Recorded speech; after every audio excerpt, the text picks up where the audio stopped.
ఖమ్మం జిల్లా కల్లూరు మండలంలోని గిరిజన ఆశ్రమ పాఠశాలలో 30 మంది విద్యార్థులు అస్వస్థతకు గురయ్యారు.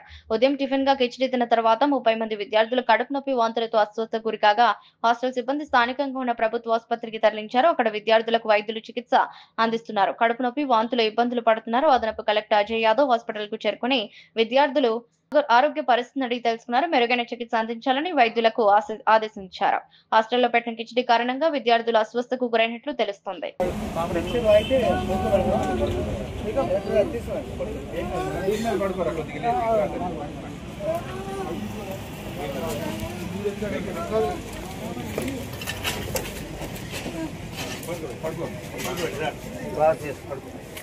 ఎవరు రావాలి?